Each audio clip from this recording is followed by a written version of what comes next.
Hello दोस्तों, स्वागत है आप सभी का आज के प्रीमिक्स में। हम 5 सवाल इकोनॉमी के डिस्कस करेंगे। ये रहे हमारे टॉपिक्स। ठीक है दोस्तों, चलिए शुरू करते हैं स्ट्रेट अवे आज के टॉपिक्स को। सबसे पहला दोस्तों CSR न्यूज में भी है, तो आपने बताना है कि CSR के कॉन्टेक्स्ट में कौन सी स्टेटमेंट्स करेक्ट हैं। पहला, ये मैंडेटेड है कि कुछ कंपनीज को CSR करना होगा एंड ये किस में कहां पर लिखा हुआ है? ये कंपनीज एक्ट 2013। क्या ये बात सही है? दूसरा, वो कह रहे हैं कि यहाँ पर कुछ कंडीशंस लगी हैं कि कौन सी कंपनीज को CSR करना है कि कम से कम इतना टर्नओवर रहे एंड इतना नेट प्रॉफिट या कि कम से कम इतनी नेटवर्थ हो, इतना आपका टर्नओवर एंड कुछ प्रॉफिट रहेगा हर साल। एंड उसके बाद आपको 2% ऑफ द लास्ट 3 जो आपके जो ईयर्स थे उनका एवरेज प्रॉफिट का आपको कुछ परसेंटेज CSR में देना है। ठीक है, क्या ये जो टर्म्स लिखी हैं ये सही हैं या नहीं? ठीक है, इनको सोच समझ कर मार्क कीजिएगा। यूपीएससी ऐसे बहुत बार ये पूछता है, क्योंकि इंपॉर्टेंट चीज भी है ना। ये अभी तक नहीं पूछा गया लेकिन पूछे जा सकता है। ओके, तो बताइए यहाँ पे कौन से स्टेटमेंट्स हैं करेक्ट। एंड दोस्तों, राइट आंसर इज कि अगर आपने सही से पढ़ा तो सिर्फ 1 सही है, दैट इज करेक्ट कि कंपनीज एक्ट 2013 में CSR की बात की गई थी। लेकिन अब यहाँ पर है कि कम से कम नेटवर्थ 500 करोड़ या टर्नओवर 1000 करोड़ है एंड कम से कम या फिर 5 करोड़ प्रॉफिट रहा हो पिछले जो लास्ट ईयर में। एंड अगर ऐसा रहा तो प्रीवियस जो 3 इयर्स का आपका प्रॉफिट था उसका एवरेज आपको 2% आपको CSR करना होगा। लेकिन ये न्यूज़ में क्यों है? क्योंकि PM केयर्स फंड, जो PM केयर्स फंड का में भी अगर आप पैसा देते हैं, अगर आप कंपनी है तो वो CSR में काउंट होगा। CSR की एक्टिविटीज अगर देखें तो बहुत सारी CSR एक्टिविटीज जो पहले से थी, जैसे अगर हंगर पॉवर्टी मिटाने के लिए, एजुकेशन को प्रमोट करने के लिए एटसेट्रा बहुत सारे काम कर रहे थे आप। इवन उसमें prime ministers national relief fund भी जो शामिल था कि अगर आप यहाँ भी पैसा देते हैं तो आप CSR एक्टिविटी कर रहे हैं, ऐसा माना जाता था।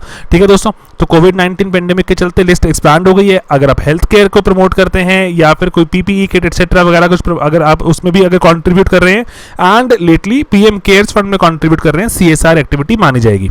ये जो लेटेस्ट था आफ्टर कोविड।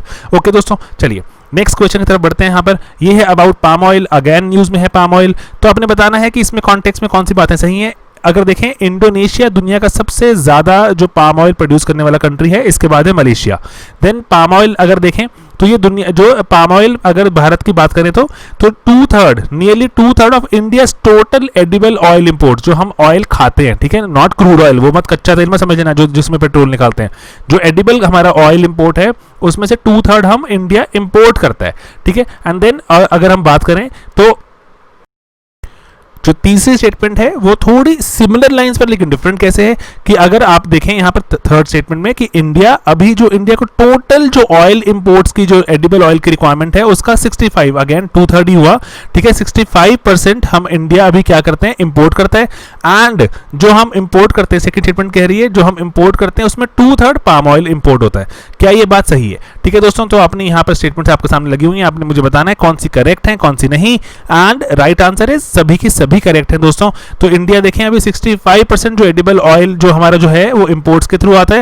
एंड देन उसमें से अप्रॉक्सीमेटली हम देखें टोटल एडिबल ऑयल इंपोर्ट्स में 75% पाम ऑयल है, या फिर हम बोलेंगे जो हमारा जो इंपोर्ट्स आ रहे हैं उसमें से 2/3 अगेन हमारा पाम ऑयल ही आ रहा है। ओके, देन दोस्तों अब हम बात करें यहाँ पर जो हमारे जो ट्रेडिशनल ऑयल सीड्स हैं हमारे पास, उसमें soybean, groundnut, mustard, rapeseed, sesame, ये सब एग्जिस्ट करते हैं। एंड इनकी कितनी हमारे देश में रिक्वायरमेंट रहती है, और हम लेकिन खुद सिर्फ 10 मिलियन टन ही बना पाते हैं। तो आत्मनिर्भर भारत में ये बहुत जरूरी है कि हम अपने एडिबल ऑयल खुद बनाएं।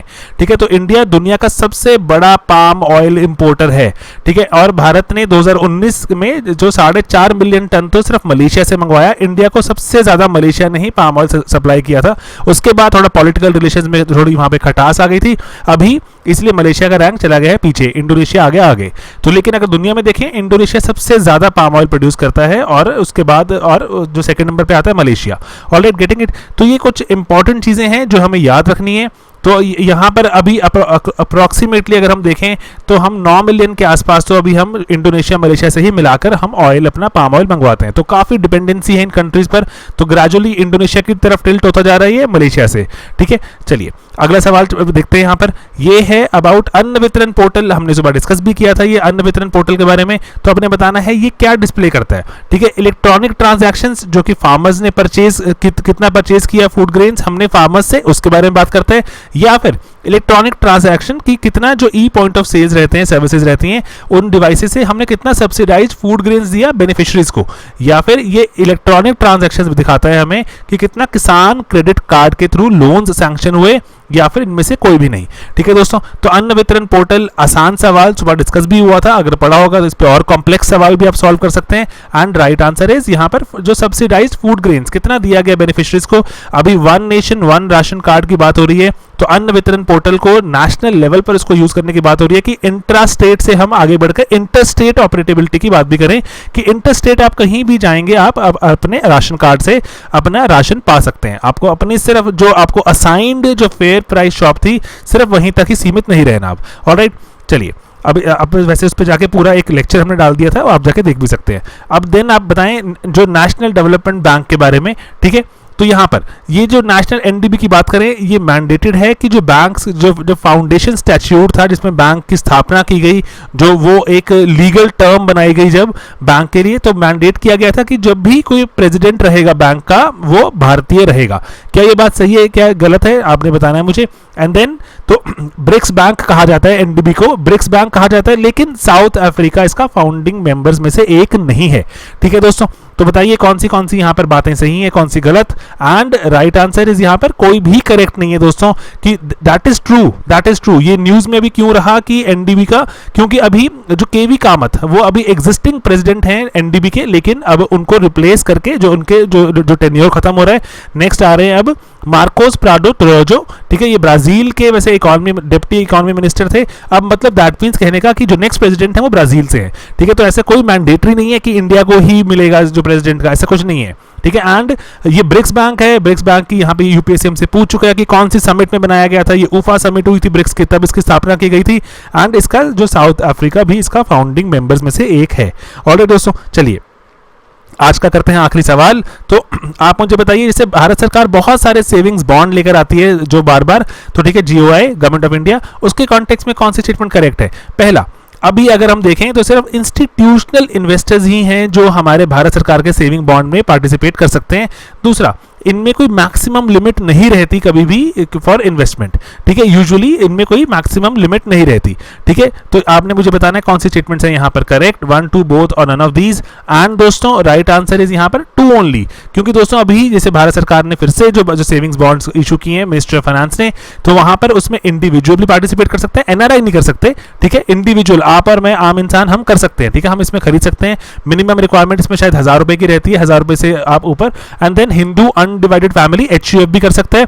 एंड इसमें कोई अपर लिमिट नहीं है, जितना चाहें आप उतना इन्वेस्ट कर सकते हैं।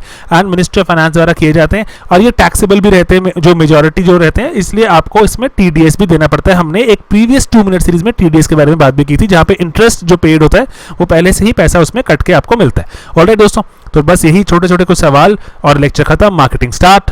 ठीक है दोस्तों, तो मार्केटिंग स्टार्ट्स में हम बात करें हमारे जो कोर्स की, पीसीएम का कोर्स है सबसे हमारा फ्लैगशिप सबसे इंपॉर्टेंट कोर्स, जो इसमें ओरिएंटेशन लेक्चर आपको यूट्यूब पर भी अवेलेबल है, आप जाके देख सकते हैं। 25 मई को ये पीसीएम कोर्स शुरू हो चुका है दोस्तों। एंड इनिशियल ही कुछ लेक्चर्स अभी जैसे चल रहे हैं, एंड उसके बाद प्रीलिम्स की टेस्ट सीरीज भी आ जाएगी, फिर हम ग्रेजुअली कंटेंट जान जाएंगे, मेंस के आंसर लिखना शुरू कर देंगे सितंबर में। एंड देन बाद में प्री के नजदीक पहुंचते ही प्री की क्रैश कोर्स की बात करेंगे। ठीक है दोस्तों, तो एक बहुत ही सिस्टमैटिक सिर्फ और सिर्फ ये टाइमलाइन आपके लिए इसीलिए बनाई है ताकि पता लगे सिस्टमैटिकली चलने का एक प्रोसेस जो बना सकते हैं, एंड अच्छा अटेम्प्ट दे सकते हैं अपनी नॉलेज को और अपने पोटेंशियल को ठीक से एक्सप्लोर कर सकते हैं। ठीक है, तो बहुत से इसके लिए कोर्सेज अवेलेबल, पीसीएम बैच। ठीक है, एंड देन एसए का कोर्स, अगर आपको एसए इवैल्यूएट करवाने हैं तो एसए का जो बैच रहता है। पॉलिटिकल साइंस में भी इस बार मैम ने लेक्चर कंप्लीट लेक्चर सीरीज है और आंसर इवैल्यूएशन है। सोशियोलॉजी का भी हमारा कोर्स चल रहा है। ठीक है दोस्तों, कॉम्बिनेशन में आप इनको अगर लेट्स से मल्टीपल चीजें अगर आप परचेज करते हैं तो कॉम्बिनेशन में परचेज कीजिएगा, क्योंकि उसमें थोड़ा एक्स्ट्रा सेविंग हो जाती है। प्रीलिम्स की टेस्ट सीरीज भी शुरू हो जाएगी जुलाई से। एंड ये सब कुछ आपको पता है कहां पे मिलेगा, sleepyclasses.com में टारगेट 2021 टैब में। 2020 के लिए भी टैब वहां पे अवेलेबल है, जहां पे प्रीलिम्स के टेस्ट सीरीज और प्रीलिम्स का क्रैश कोर्स अवेलेबल है, सब्जेक्ट वाइज भी ले सकते हैं आप। ठीक है, बहुत सारा कंटेंट अवेलेबल हमारे यूट्यूब पर, इनकी जो पीडीएफ एटसेट्रा हमारे चैनल पर, टेलीग्राम चैनल और जो हमारे वेबसाइट सब पर अवेलेबल।